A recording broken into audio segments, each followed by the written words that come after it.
We are back. In the words of an old Michael Jackson hit, "The girl is mine."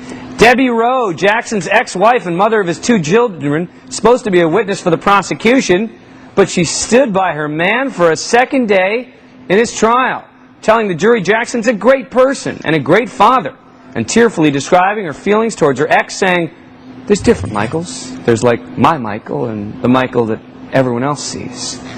Now Jackson's attorney, Tom Mesereau, had started the day by asking the judge to strike Rowe's testimony from the record, but as the day wore on, he changed his mind. It was just too good, or maybe he remembered the title of another Jackson hit, "Don't Stop Till You Get Enough." NBC's Mike Taibbi was in court today. Mike says she offered up a few points for prosecutors, but generally she was a disaster for them, right? I think all the analysts and observers who've been following this case, Dan, reached the same conclusion at the end of the day. She did tie Michael Jackson himself directly to discussions with the other alleged unindicted co-conspirators about her own role in this, which was, of course, to do this video interview. She said that Michael asked for her help in a 2.5-minute phone call, and she said, "Oh, how are you? How are the kids? I want to see them.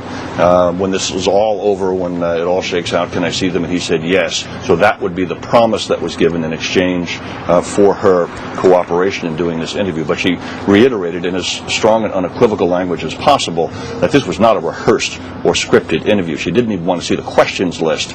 As you know, we had an exclusive look at the entire transcript for the interview that she gave, and while she says it was probably an edited down version or a cleaned up version from a marathon day of being interviewed, it's about a 3-hour tape from what we understand from what was said in court, she never veered from that, and she was uniformly supportive of Michael in her comments in the interview and in her testimony on the stand today.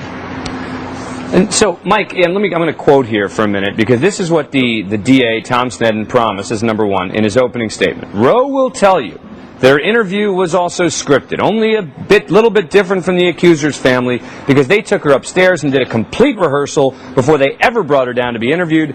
And when she's going to do the interview, when they didn't like her answers, they would stop the tape and they would tell her how to answer it. Well, here's what her testimony said.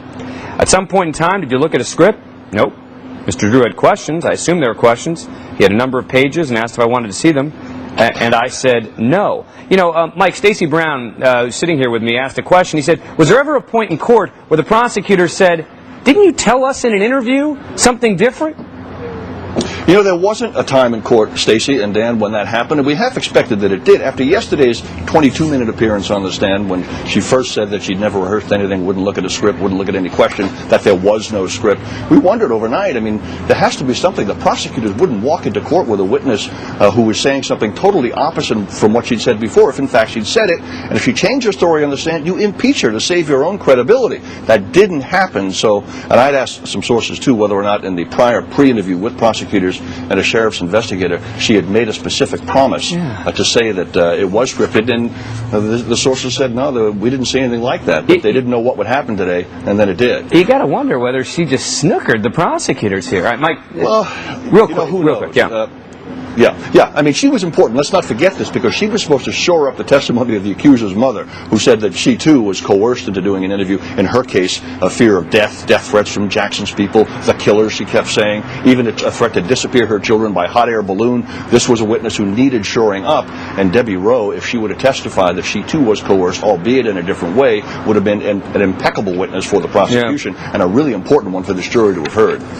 All right, Mike, stick around. Joining me now, Court TV's chief investigative editor, NBC News analyst Diane Diamond, who was also in court, criminal defense attorney Daniel Horowitz, and civil rights attorney Gloria Allred, who represented Jackson's 1993 accuser, and she was in court today as well. We're also joined here by Jackson family friend, sometimes they're mad at you, Stacey, Stacey Brown, who actually had to testify for the prosecution. He's also an MSNBC analyst. All right. Diane, I heard you earlier saying that you didn't think it was quite as disastrous as many of us perceived it to be. Yeah, I really don't, Dan. Look, Tom Sneddon has to be embarrassed that she did not say what he said she was going to say in the opening statement. But you and I and Mike Taibbi and all the rest, we have the luxury of looking back at the opening statement and saying, ooh, look at this. These jurors have now heard from 79 witnesses. I'm not sure that they remember that, but I'll tell you what, when they go home tonight, they're going to remember that Debbie Rowe said she hadn't talked to Michael since October '99.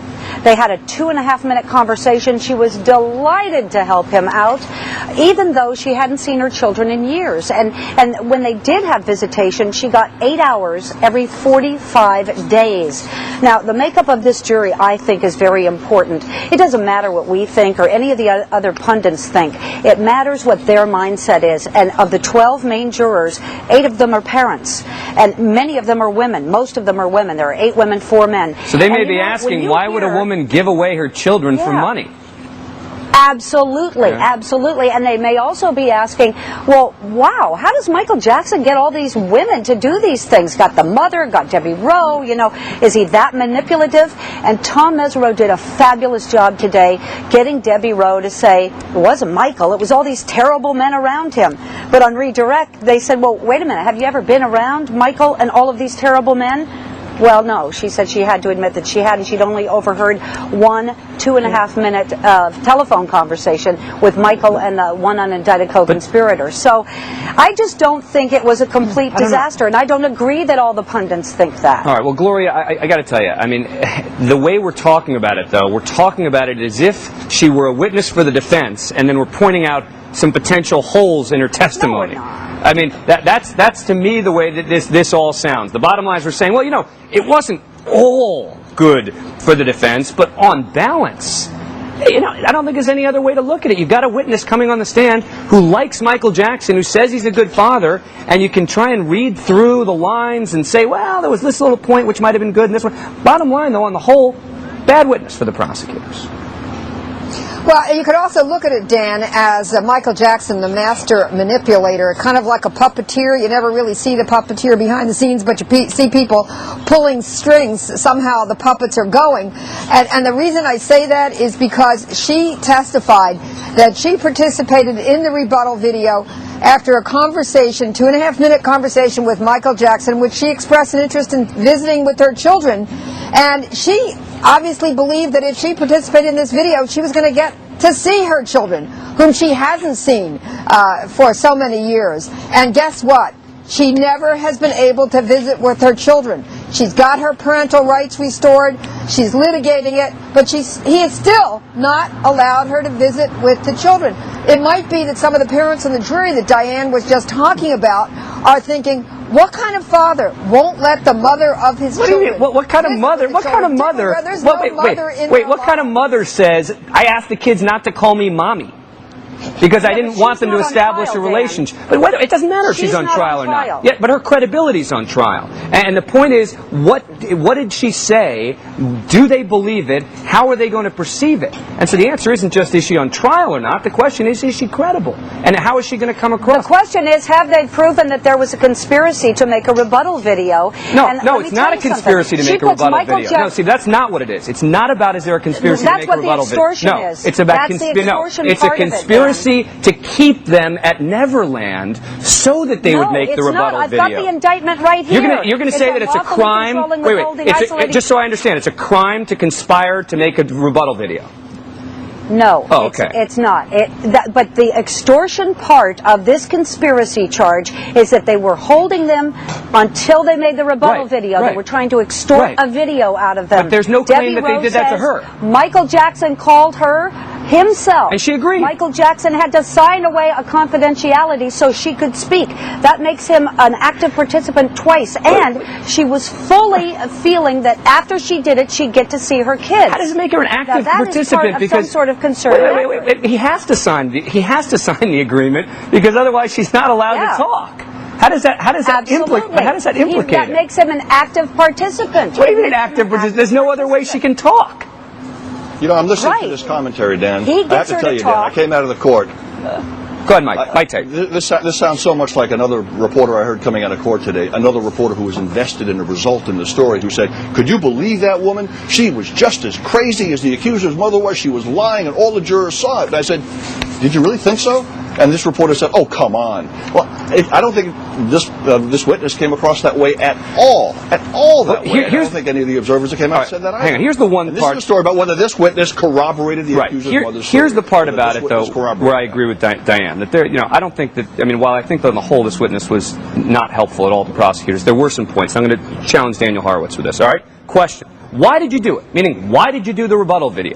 To protect the children and to try to keep the media and questions away and out of their focus. How did you approach this interview in terms of your effect? I was excited to do it because I would get to see my children and possibly renew a relationship with Mr. Jackson. Why did you want to do that? They're my family. How long had it been since you'd seen your children? About 2.5 years. I mean, Daniel, there is an argument to be made that Gloria made a moment ago, which is that it sounds like there's a carrot and a stick. And that is the same sort of thing we saw with the accuser's mother and Michael Jackson. At least she claimed it. I agree with that, Dan. I mean, here is a woman who's showing Michael is holding children almost as hostage, and a mother wants to see them and will do anything to get them. It's a different Michael Jackson than the public persona he wants to portray. But that's just a small part of her testimony. The overall effect of Debbie Rowe is that here is a woman who knows Michael Jackson better than almost any witness who's been in that courtroom, and the people on that jury knows that whatever's gone on between them, she loves Michael Jackson today. She has feeling for him. The entire prosecution case is character assassination, and she was just the reverse.